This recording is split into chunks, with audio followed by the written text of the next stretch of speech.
As indústrias estão sempre buscando formas de aumentar a receita e reduzir os custos para se manterem competitivas no mercado. Uma forma de fazer isso é ampliando a capacidade de produção e modernizando os equipamentos. Mas antes disso, é importante trabalhar a eficiência dos recursos atuais usando o OEE, indicador de eficiência que fornece uma visão geral sobre a empresa.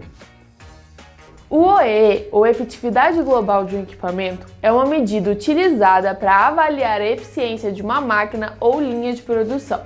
Ele é calculado como o produto da disponibilidade, desempenho ou produtividade e qualidade do que foi produzido pelo ativo e máquina. Uma das razões que fizeram o OEE ser um indicador tão utilizado é porque ele diz de forma simples e direta o quão eficaz o equipamento foi utilizado, ou seja, quantos itens bons ele produziu comparado com a quantidade de itens bons que o equipamento tem a capacidade de produzir.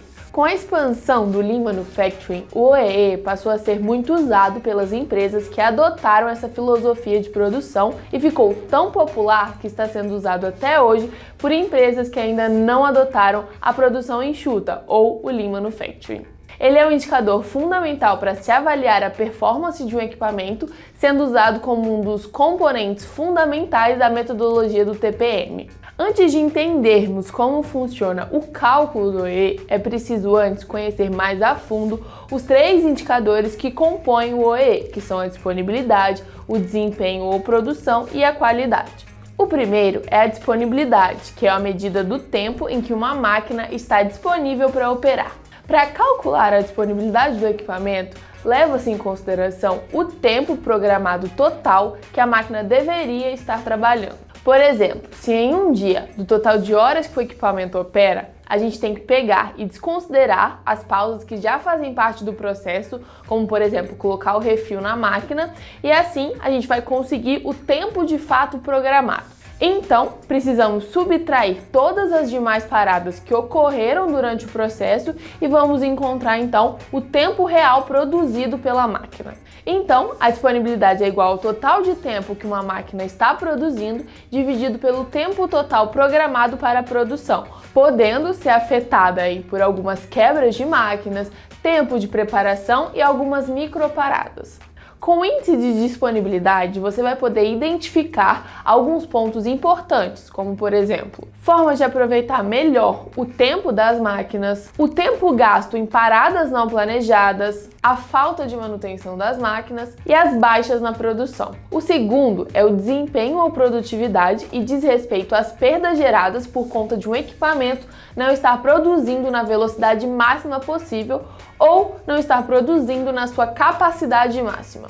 Ele é calculado como a produção real no período dividida pela produção ideal, podendo ser afetado pelo mau funcionamento das máquinas, redução de ritmo de trabalho dos colaboradores ou algum outro fator que reduz o rendimento do processo no geral. O índice de desempenho da produtividade ajuda a resolver problemas de perda de velocidade, evidenciando problemas como, por exemplo, prejuízos devido a algumas paradas nas máquinas, perdas por baixa na velocidade e perdas por falta de qualificação dos funcionários ou mau uso dos equipamentos. E o terceiro indicador, que é a qualidade, mede a quantidade de produção aceitável, medindo-se as perdas geradas que não puderam chegar ao cliente ou que nem foram entregues porque estão com problemas. Ela é calculada como a produção aceitável dividido pela produção total, ou seja, mede quantos itens bons foram produzidos em comparação ao total de itens produzidos pela máquina. Esse indicador é responsável por indicar o grau de defeito no processo de produção. Toda empresa tem uma definição da qualidade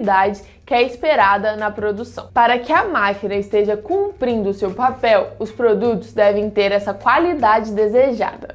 O material que não atinge o nível esperado é considerado perda ou refúgio. O refúgio é a medida de quantos itens estão sendo produzidos com defeitos. Esse índice ajuda a identificar falhas na qualidade e evitar algumas consequências, como por exemplo, insatisfação do cliente, custos com o material e custos com o retrabalho dos produtos. No processo de produção, geralmente temos alguns defeitos que geram necessidade de retrabalho ou perda total de determinado produto. Assim, essa quantidade perdida e retrabalhada influencia nos valores do índice de OEE. Calcular o OEE, esses três fatores são multiplicados entre si e o resultado é uma porcentagem que indica o quão eficiente é a máquina ou a linha de produção. A implementação do OEE é uma forma eficaz de identificar e corrigir os problemas de eficiência de uma máquina ou de uma linha de produção. Ele também pode ser usado para monitorar e melhorar continuamente a eficiência do processo ao longo do tempo. Além disso, o OEE pode ser usado como uma metodologia de melhoria contínua, onde se identificam aí todas as perdas e eliminam ou minimizam essas perdas. Uma vez que as perdas são minimizadas, o OEE será maximizado. Em resumo, o OEE é uma medida valiosa para avaliar a melhoria da eficiência de uma máquina ou linha de produção. Ele ajuda a identificar problemas, monitorar e melhorar continuamente a eficiência e é uma metodologia de melhoria contínua. Com isso, já é possível identificar se os seus resultados estão no padrão esperado ou se alguma ação é necessária e onde é preciso ocorrer a intervenção para aumentar a produtividade. Em um mundo ideal, as empresas deveriam ter um índice de OEE de 100%, mas a gente sabe que na prática isso é muito difícil de acontecer. Um OEE de classe mundial, que é considerado aí um parâmetro de mercado para as indústrias de alto nível, é de 85%. Mas para isso, precisamos considerar também que a disponibilidade seja igual ou maior a 90%